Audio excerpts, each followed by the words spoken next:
అన్నా నమస్తే అన్న, మీ పేరు? శ్రీనివాస్ అన్న. అన్నా ఇప్పుడు ప్రస్తుతం మీరు చూస్తున్నారు తెలంగాణలో మార్వాడి వర్సెస్ తెలంగాణ ఇష్యూ చాలా పెద్దగా నడుస్తుంది. సో దీని మీద మీరు ఏమంటారు? యాక్చువల్లీ నా పర్సనల్ ఒపీనియన్ చెప్పాలంటే వాళ్ళేం పాకిస్తాన్ నుంచో బంగ్లాదేశ్ నుంచో వచ్చి ఇక్కడ వ్యాపారాలు చేస్తలేరు. సో వాళ్ళు ఇండియన్సే, వాళ్ళకు రాజ్యాంగం కల్పించిన హక్కు భారతదేశంలో ఎక్కడైనా వ్యాపారం చేసుకోవచ్చు. ఇక్కడున్న వ్యాపారస్తులకు ఏదైనా ఇబ్బంది అవుతుందని అంటే అది కాంపిటీషన్ అనేది కామన్ గా ఉండేది. ఏ వ్యాపారంలో అయినా కామన్ గా కాంపిటీషన్ ఉండేది. ఇప్పుడు నేను మార్కెటింగ్ లో ఉన్నాను, నేను ఒక ప్రోడక్ట్ అమ్ముతున్నాను, నా పక్క ప్రోడక్ట్ వాడు ఇంకేదో ఆఫర్ పెడతాడు, నేను ఇంకేదో ఆఫర్ పెడతా. అది నా టాలెంట్ మీద డిపెండ్ అయి ఉంటుంది. నువ్వు కస్టమర్ని అట్రాక్ట్ చేసుకుంటున్నాడు, వాళ్ళు లీస్ట్ మార్జిన్ లా పని చేసుకుంటే వాల్యూస్ పెంచుకుంటారు, వ్యాపారం చేస్తున్నారు. కాబట్టి వాళ్ళు ఏం దొంగదందాలు చేస్తలేరు కదా. మార్వాడి గోపాక్ అనేది కరెక్ట్ కాదు. ఎందుకంటే మన తెలంగాణ నుంచి కూడా మనం రకరకాల ప్రాంతాల పోయి వ్యాపారాలు చేస్తున్నాం. ఇప్పుడు నేనే ఆదిలాబాద్ జిల్లా నుంచి హైదరాబాద్ లో బతుకుతున్నాను. నువ్వు ఆదిలాబాద్ గో బ్యాక్ బయటకు వెళ్ళిపోరాబాయి, ఇక్కడ హైదరాబాద్ లో బతకాలంటే కరెక్ట్ కాదు కదా. అంటే నాసిరకం వస్తువులు కూడా అమ్ముతున్నారు, లైక్ ఎలక్ట్రికల్ స్విచెస్ కానీ అట్లా అనేసి అంటున్నారు. అది కస్టమర్ ఫేస్ చేస్తాడు కదా. ఇప్పుడు ఒక వస్తువు మనం ఎగ్జాంపుల్ చెప్తాన్నా, కోటిలో ఒక టీ షర్ట్ కొనుక్కుంటే 100 రూపాయలకు వస్తుంది. అదే T shirt same T shirt 1000 రూపాయలు బ్రాండెడ్ దొరుకుతుంది.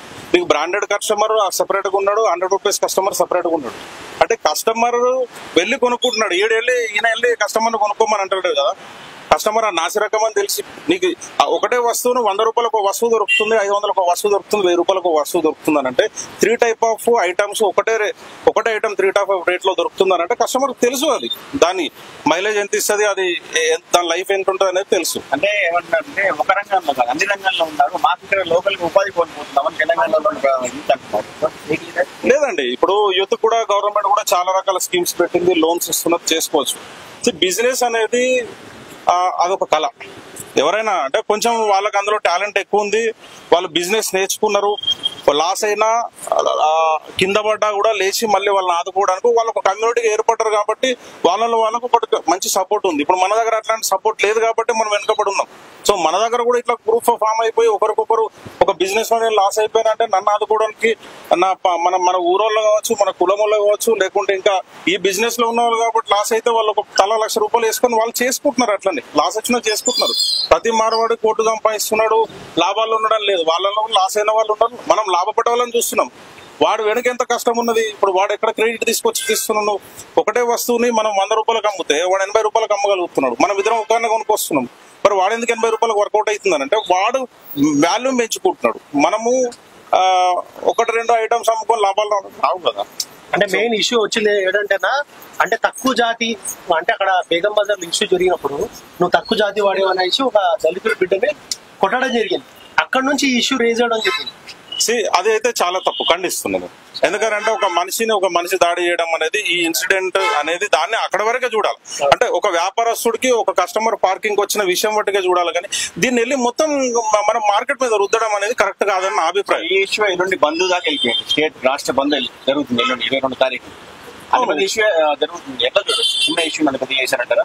అది కొన్ని ఇందులో నేనేమనుకుంటున్నా అంటే పొలిటికల్ ఇన్వాల్వ్మెంట్ అయినప్పుడు ఇట్లాంటివన్నీ కొన్ని దాన్ని ఏదో పొలిటికల్ మైలేజ్ కోసము, లేకుంటే ఇప్పుడు ఈ ఇష్యూ నేను పెద్దగా చేసిన అనుకోండి, నేనే ముందట ఉంటే 4 బ్యానర్లు వేసుకొని మార్వాడి గోపాక్ అంటే నాకు పేపర్లో పబ్లిసిటీ వస్తుంది, మీడియాలో కనపడతా ఉన్నాయి. రాజకీయ ప్రయోజనాల కోసం కూడా చేయొచ్చు. కానీ నా ఉద్దేశం ఏంటంటే ఒక వ్యాపారస్తుడికి ఒక కస్టమర్ కు జరిగిన గొడవని తీసుకొచ్చి దాన్ని ఒక మార్వాడికో లేకుంటే తెలంగాణ సమాజానికో లేకుంటే ఇంకొక వ్యాపారస్తులకో అంటగట్టడం అనేది సరైనది కాదని నా అభిప్రాయం. అంటే లోకల్ ఉన్న పీపుల్ కి అన్యాయం జరుగుతుంది అని అంటున్నారు. ఒకటి ఆటో తోళ్ళ దగ్గర నుంచి బేకరీస్ కానీ, గోల్డ్ కానీ, పానీపూరి కానీ, వాటెవర్ అన్నింటిలో వాళ్ళే ఉంటున్నారు. లోకల్ ఉపాధి కోల్పోతున్నాం చెప్పి తెలంగాణ వాళ్ళకి కాదు. ఇప్పుడు ఎగ్జాంపుల్ చెప్తాను, ఆటో వాళ్ళకు ఉపాధి. ఇప్పుడు కాంగ్రెస్ గవర్నమెంట్ వచ్చినాక ఫ్రీ బస్ ఇచ్చినాక ఆటో వాళ్ళు ఉండదు. మరి అట్లనే రేవంత్ రెడ్డి గోబ్యాక్ అంటున్నాడు, కాంగ్రెస్ గోబ్యాక్ అంటున్నాడు, గవర్నమెంట్ వాడి పోలని. అట్లా కాదు కదా, అదొక పాలసీ తీసుకొచ్చారు, అది వాళ్ళ పాలసీ. ఇప్పుడు ఉపాధి అవకాశాలు అంటారా, 100% వాడు నమ్మకస్తుని పెట్టుకుంటుండొచ్చు. ఇక్కడ వాళ్ళకు కూడా అవకాశాలు ఇవ్వాలి. ఇవేం జాబులు ఫ్యాక్టరీలు కాదు వాళ్ళు పెట్టేది. చిన్న 10-15 వేలు సాలరీస్ ఇస్తుండొచ్చు. అలా ఇంట్రెస్టెడ్ గా పనిచేసే వాళ్ళు, నమ్మకంగా పనిచేసే వాళ్ళు ఎందుకు చాలా మంది మార్వాడీస్ లోకల్ వాళ్ళని పెట్టుకున్నారు. మ్యాన్ పవర్ అలా తెలంగాణలో మీరు చూడండి, మీరు ఎక్కడన్నా బయటకు పోయి సర్వీస్ ఓరియంటెడ్ ఏవైతే ఉన్నాయో రెస్టారెంట్లు కానీ, లేకుంటే ఇంకా ఎక్కడ రెస్టారెంట్ లో చూసినా కానీ అస్సాం వాళ్ళు కానీ, బీహార్ వాళ్ళు కానీ, ఇక్కడ వుడ్ వర్క్ చేసేవాళ్ళు, ఇంటీరియర్ చేసేవాళ్ళు కానీ బీహార్ వాళ్ళు వస్తున్నారు. ప్రతి ఒక్క దాంట్లో బీహార్ వాళ్ళు, అస్సాం వాళ్ళు అంటే అన్స్కిల్డ్ వర్కర్స్ ఉన్నారు. మరి తెలంగాణలో ఇంత వర్క్ ఉండి బయటకెళ్ళి వస్తున్నారు ఎందుకంటే మరి అదే మరి మనమేమో మనకు అవకాశాలు లేవంటున్నాం కదా. యాక్చువల్లీ ఇక్కడ ఇంత వర్క్ ఉంది, మనం చూస్తున్నాం ప్రతి గల్లీలో ప్రతి వర్క్ అస్సాం వాళ్ళు వస్తున్నారు, లేకుంటే బీహార్ వాళ్ళు వస్తున్నారు, యూపీ వాళ్ళు వచ్చి వర్క్ చేసుకుంటున్నారు. పంచర్ షాపుల కాంచి మొదలు పెడితే నీకు వుడ్ వర్క్ దాకా చిన్న చిన్న వ్యాపారాలన్నీ వాళ్ళు చేస్తున్నారు. మరి తెలంగాణలో ఇంత వర్క్ ఉన్నది, మనం కరెక్ట్ గా పని చేస్తే బయటకు వెళ్ళి ఎందుకు వస్తాడన్నా? అంతే కదా. సో చాలా వరకు చేసుకునే వాళ్ళకైతే హైదరాబాద్ ఇంకా తెలంగాణ మొత్తంలో పని చేసుకునే వాడికి ఎక్కడైనా పని దొరుకుతాను. నేను కష్టపడతా, నేను చేసుకుంటా, నాకు 10 రూపాయలు సంపాదించుకునే అవకాశం ఉంటే నేను ఇక్కడ ఒక చాయ్ డబ్బా పెట్టుకుని చాయ్ పెట్టుకుంటాను.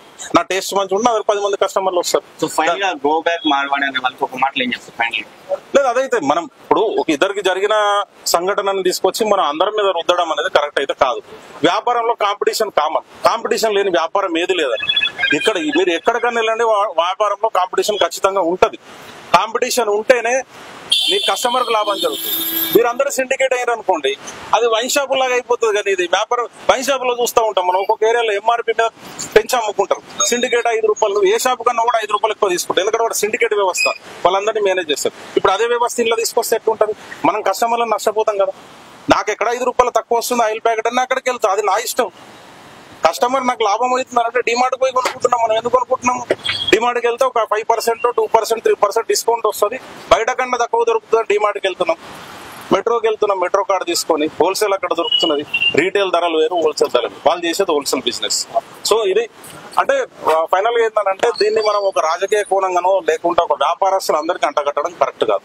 చిన్న చిన్న గొడవలు జరుగుతూ ఉంటాయి, దానికి చట్టాలు ఉన్నాయి, పోలీస్ స్టేషన్లు ఉన్నాయి. ఆయనకు అన్యాయం జరిగిందో, ఆయన మీద దాడి చేసినట్టు కంప్లైంట్ చేస్తే పోలీసులు యాక్షన్ తీసుకుంటారు, కేసు ఫైల్ చేస్తారు, ఆయన ప్రూవ్ అయితే జైలు పోతాడు. సో దీనికి ఒక మార్వాడి అంటే అందరు సమాజం మీద మనం రుద్దడం అనేది కరెక్ట్ కాదు. Thank you. నమస్కారం, మీ పేరు? నా పేరు కుమార్. ఇప్పుడు బయట చూస్తారు తెలంగాణలో మార్వాడి వెసెస్ తెలంగాణ పీపుల్ కు జరుగుతుంది. సో దాని గురించి మీరు ఏమంటారు? అసలు కరెక్ట్ అంటారు గోబ్యాక్ మార్వాడి అనేది? గోబ్యాక్ అనేది కరెక్ట్ కాదు, రాంగ్ అనేది. ప్లస్ అన్ని స్టేషన్ల నుంచి వస్తున్నారు కాబట్టి అందరూ ఈక్వల్ గా ఉండాలి తప్ప ఒకళ్ళు ఎక్కువ ఒకళ్ళు తక్కువ అనేది ఉండకూడదు. అందరూ బతకాలి, ₹1 ఎక్కువ తక్కువ ఈక్వల్ గా ఉండాలి తప్ప ఇలాగా మీరే ఉండాలి మేము ఉండకూడదు అనే కాన్సెప్ట్ అనేది చాలా రాంగ్. అది అని చాలా రాంగ్. అంటే మీరు మొన్న జరిగిన సంఘటన బట్టి, ఎందుకంటే ఒక చిన్న పార్కింగ్ ఇష్యూ మీద ఒక దళిత యువకుడిపై మార్వాడి వాళ్ళు దాడి చేసారు, తర్వాత నువ్వు తక్కువ కులపొడి అనేసి దూషించరు అనేది బయటికి వస్తుంది. సో దాని వల్లనే ఇప్పుడు తెలంగాణ బంధు కూడా దాడి చేశారు. సో దాని గురించి మీరేమంటారు? దాని గురించి అంటే ఇప్పుడు కులాల గురించి మాట్లాడడం చాలా రాంగ్. అది తక్కువ కులం వాళ్ళు ఉంటారు, కొంచెం హై క్లాస్ ఉంటారు, మిడిల్ క్లాస్ ఉంటారు, వాళ్ళు కూడా సపోర్ట్ గా ఉండి అందరూ ఐకమత్యంగా ఉండాలి తప్ప ఇట్లా కొట్లాడుకుంటే అది కరెక్ట్ కాదు. అందరూ బతకాలి. ఒక ఊరు నుంచి ఒక స్టేట్ నుంచి ఇంకో స్టేట్ కి వచ్చారు కాబట్టి అందరూ ఐకమత్యంగా ఉండి ఫ్యామిలీలు గడిపించుకోవాలి. ఎడ్యుకేటెడ్ ఉన్నారు, మిడిల్ ఫ్యామిలీస్ ఉంటారు, హై ఫ్యామిలీస్ ఉంటారు, అదే అందరూ ఉండాలి. మార్వాడి వచ్చి ఇక్కడ అన్ని వ్యాపారాలను ఆక్రమిస్తున్నారు, తెలంగాణ వాళ్ళకి ఉపాధి కోల్పోతున్నారు అని చెప్పేసి అక్కడ మరి అదే ఉపాధి అనేది చాలా మటుకు కోల్పోతున్నారు కస్టమర్లు. ఇప్పుడు వాళ్ళు బతకాలి ఉన్న రాంగ్, అందరూ బతకాలి, అన్ని క్యాస్ట్లో ఉండాలి, అందరూ ఐకమత్యతగా ఉండాలని మన కాన్సెప్ట్. మీరు ఒక కిరాణా వ్యాపారిగా మీరేం చెప్తారు? మీరు వ్యాపార రంగంలో ఉన్నారు, వాళ్ళు కూడా వ్యాపార రంగం ఇష్యూ వచ్చింది కాబట్టి మీరేం చెప్తారు? చెప్పేది ఏంటంటే వాళ్ళు కూడా ఉండాలి, వాళ్ళు చేయాలి, మేము చేయాలి. మాది వైఎస్ఎస్ క్యాస్ట్, మాది ఏపీ ఆంధ్రప్రదేశ్, మాది అటు వైజాగ్. అక్కడి నుంచి ఇక్కడికి వచ్చాం, బిజినెస్ మామూలుగా పర్పస్ వచ్చాము. మా ఫ్యామిలీ చిన్న ఫ్యామిలీ, చిన్న షాప్ పెట్టుకుని బిజినెస్ నడుస్తుంది. ఇంకా అందరూ ఒక్కళ్ళనే కాదు, అందరూ కూడా బాగా డెవలప్మెంట్ అవ్వాలి, ఒక రంగంలోకి రావాలి, అభివృద్ధి చెందాలి. అంతేగాని ఒకళ్ళు ఉండాలి ఒకళ్ళు ఉండకూడదు అనేది రాంగ్ అని.